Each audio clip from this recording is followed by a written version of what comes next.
ఎవడు దాన్ని ఇంటికి వెళ్ళిపోతే ఈరోజు ప్రపంచంలో అత్యుత్తమైన శక్తి ఉన్న పార్టీ బీజేపీ అయ్యేది కాదు. ఎందుకు రెండు ఎంపీలు ఉన్నా కానీ మళ్ళీ భారతదేశం మొత్తం తిరిగి అధికారంలోకి వచ్చింది?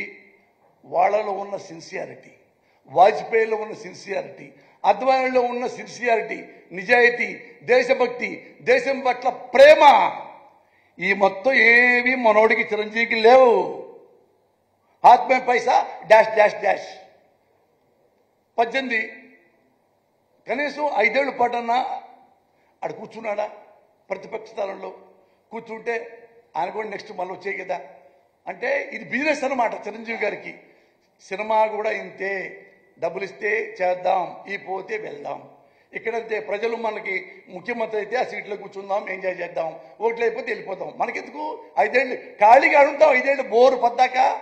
ప్రతిపక్షాలు ఉంటే అధికార పక్షాలు ఉంటే లెక్క వేరు కదా అని ఏం చేశాడు? 18 మంది ఎమ్మెల్యేలు అమ్మేసుకున్నాడు.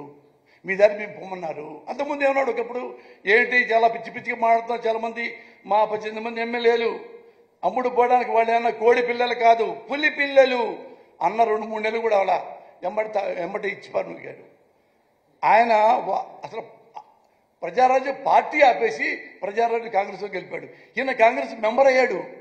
దానికి బహుమతిగా తులసిగా ఇచ్చారు, రాజ్యసభ ఇచ్చారు, సహాయ మంత్రి ఇచ్చాడు, అవన్నీ చేశాడు. మరి అక్కడన్నా ఉన్నాడా?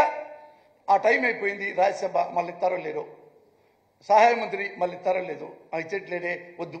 మళ్ళీ అక్కడి నుంచి కూడా చెప్పైపోయాడు, వద్దే నాకు రాజకీయం వద్దయా, సినిమాలు చేసుకుంటున్నాడు.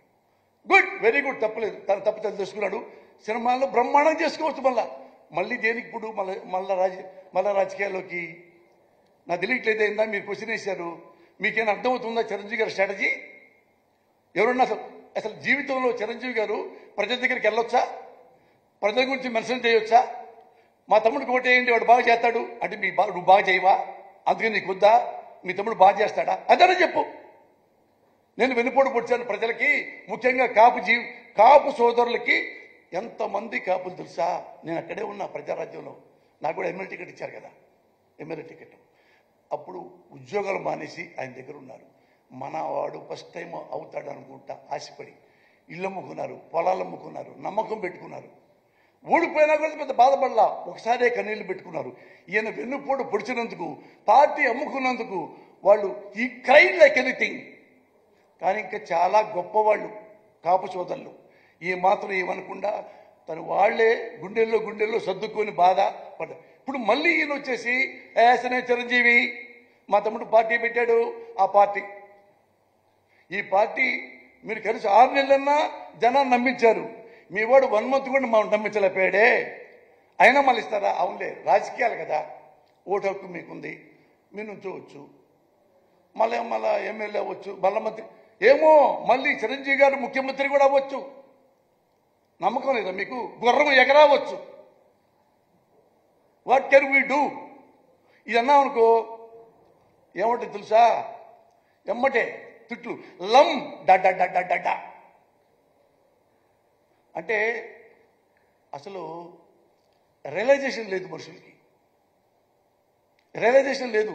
అరే ఒక తప్పు చేశామే, ఐ డిడ్ మిస్టేకే, అన్బేరబుల్ మిస్టేకే, మనం రిపీట్ అవుతామే, లేదు. రియలైజేషన్ లేదు. అన్నవాడిని డిమారలైజేషన్ చేస్తారు.